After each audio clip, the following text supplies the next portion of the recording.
India TV के चुनाव मंच पर रेल मंत्री अश्विनी वैष्णव ने गिनाई मोदी सरकार की उपलब्धियां। कहा पीएम मोदी ने किया रेलवे का ट्रांसफॉर्मेशन, आज हर ओर दिख रहा है विकास। इंडिया टीवी के चुनाव मंच से अश्विनी वैष्णव का राहुल गांधी पर अटैक। कहा राहुल गांधी को आंकड़ों के साथ रखनी चाहिए अपनी बात, लोग जो पढ़ा लेते हैं वही बोलते हैं राहुल।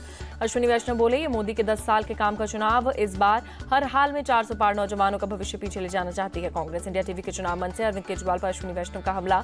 कहा राजनीति को निचले स्तर पर ले आए केजरीवाल, उन्हें अपने शब्दों में गरिमा में रखना चाहिए।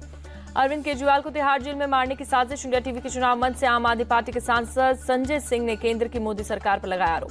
संजय सिंह का सीधे पीएम मोदी पर अटैक। कहा केंद्रीय जांच एजेंसियों का दुरुपयोग कर रहे हैं प्रधानमंत्री, चुनी हुई सरकारों को गिराने की साजिश, सिर्फ झूठ बोलना ही मोदी की गारंटी।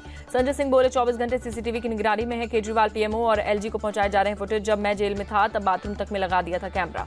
अरविंद केजरीवाल को झूठे मकसद में फंसाया गया। 456 गवाहों में सिर्फ 4 ने उनका नाम लिया, जिसने नाम लिया उसे बेल मिल गई। इंडिया टीवी के चुनाव मंच में बोले संजय सिंह, मोदी को वोट करने वाले सब लोगों ने वोट किया, विपक्ष को वोट देने वाले घर से नहीं निकले। कम वोटिंग को लेकर बोले उत्तराखंड के सीएम पुष्कर सिंह धामी। 60 साल में कांग्रेस ने वोट बैंक के लिए सिर्फ एक वर्ग विशेष की चिंता की, अब मोदी जी उसे बता रहे हैं तो बिल बिलाने की जरूरत क्यों। इंडिया टीवी के चुनाव मंच पर बोले पुष्कर सिंह धामी।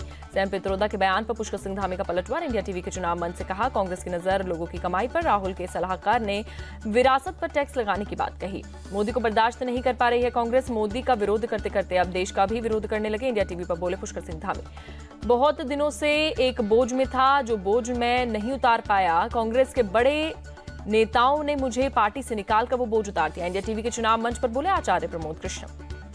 आचार्य प्रमोद कृष्णम बोले अपने कर्मों का फल भुगत रही है कांग्रेस, महात्मा गांधी के रास्ते से भटककर जिन्ना के रास्ते पर चल रही है पार्टी। भारत तेरे टुकड़े होंगे का नारा लगाने वाले लोग अब कांग्रेस में।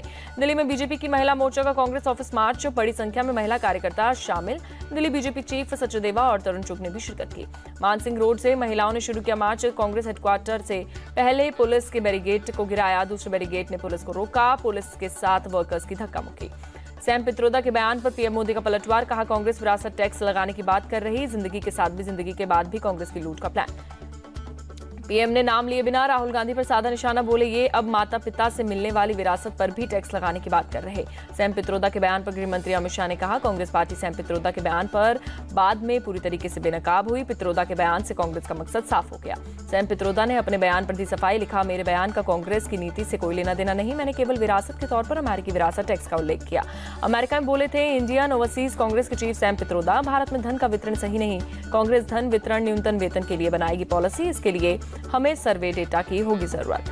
सैम पित्रोदा के अमेरिकी पॉलिसी का उदाहरण दिया। कहा अमेरिका में $100 मिलियन प्रॉपर्टी वाले मरने पर 45% बच्चों को कर सकता है ट्रांसफर, 55% हड़प कर लेती है सरकार, भारत में ऐसी पॉलिसी पर हो बहस।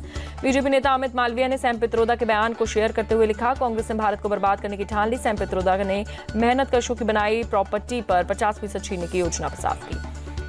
सैम पित्रोदा के बयान पर बोले केंद्रीय मंत्री प्रहलाद जोशी, ये माओवादी मानसिकता, देश में ये मानसिकता नहीं चलेगी। सैम पित्रोदा के बयान पर कांग्रेस नेता पवन खेड़ा ने कहा क्या उन्होंने कहा कि कांग्रेस ऐसी पॉलिसी लाएगी, क्या हमारे घोषणा पत्र में इसका जिक्र। कांग्रेस महासचिव जयराम रमेश की पोस्ट, सैम पित्रोदा कई मुद्दों पर स्वतंत्र रूप से खतरे में विचार कर रहे हैं। पित्रोदा का बयान कांग्रेस की स्थिति का ऑफिशियल बयान नहीं। सैम पित्रोदा के बयान पर यूपी के डिप्टी सीएम ब्रजेश पाठक ने कहा उनका बयान कांग्रेस पार्टी की अंदरूनी रणनीति का हिस्सा। सैम पित्रोदा के बयान पर बोले तरुण चुग, सैम पित्रोदा पर बयान कांग्रेस के घोषणा पत्र की पुनरावृत्ति, कांग्रेस भारतीयों की संपत्ति मुसलमानों को बांटना चाहती। दिल्ली बीजेपी अध्यक्ष वीरेंद्र सचदेवा ने कहा कांग्रेस के घोषणा पत्र में स्त्री धन पर जो हमला हुआ है वह सीधे सीधे देश के बहुसंख्यक समाज पर हमला। सैम पित्रोदा के बयान पर बोले कांग्रेस चीफ खड़गे, आप पित्रोदा का विचार मेरे मुंह में क्यों डाल रहे, कांग्रेस की कोई ऐसी मंशा नहीं। सैम पित्रोदा के बयान पर बोले कर्नाटक के मंत्री प्रियंका खड़गे, पित्रोदा धन के समान वितरण की कर रहे बात, कांग्रेस ने मैनिफेस्टो में की सामाजिक आर्थिक समानता की बात। बीजेपी प्रवक्ता शहजाद पूनावाला का बयान, बोले कांग्रेस पार्टी चाहे जितना स्पष्टीकरण दे दे, सैम पित्रोदा ने कांग्रेस के सारे रहस्य खोल दिए। सामाजिक न्याय सम्मेलन में राहुल गांधी की स्पीच, कहा हमारा मैनिफेस्टो क्रांतिकारी, पीएम मोदी पैनिक है, हिल गए, घबरा गए। राहुल गांधी का चैलेंज, कहा जाति जनगणना को कोई ताकत रोक नहीं सकती, जितना रोका गया उतनी तेजी से वापस आया, हमारी सरकार आने पर जाति जनगणना का होगा पहला काम। अमरावती से बीजेपी प्रत्याशी नवनीत राणा बोली राहुल गांधी आने वाले समय में हुकुमशाही चलाने चाह रहे, कांग्रेस नई प्रथा लाकर संविधान को खत्म करने की कोशिश कर रही। वायनाड में तमिलनाडु बीजेपी अध्यक्ष के अन्नामलाई ने कहा वायनाड से राहुल गांधी चुनाव हारेंगे। राहुल बताएं 5 साल में वायनाड के लिए उन्होंने क्या किया। कन्नौज से लोकसभा चुनाव लड़ सकते हैं अखिलेश यादव, कल नामांकन करेंगे संभावना है। एसपी ने पहले तेज प्रताप यादव को बनाया था उम्मीदवार। भागलपुर में जेपी नड्डा ने रैली को संबोधित किया। बोले, पीएम के नेतृत्व में देश की राजनीति में बड़ा परिवर्तन आया। पहले लोगों की राजनेताओं को लेकर कुछ नहीं बदलेगा वाली सोच थी। कोटा में बीजेपी प्रत्याशी ओम बिरला ने कहा, पीएम मोदी की फिर से सरकार बनेगी, जनता को पीएम पर भरोसा, 400 पार का हमारा लक्ष्य पूरा होगा। पूर्णिया में तेजस्वी यादव ने कहा, देश में इंडिया और एनडीए के बीच लड़ाई, इंडिया गठबंधन संविधान बचाना चाहता है, एनडीए संविधान खत्म करना चाहता। आरजेडी नेता मनोज कुमार झा ने कहा, बिहार में नौकरी मतलब तेजस्वी यादव, पीएम मोदी रोजगार महंगाई पर बात करें, देश के दिल को जोड़ने वाली बात करे पीएम।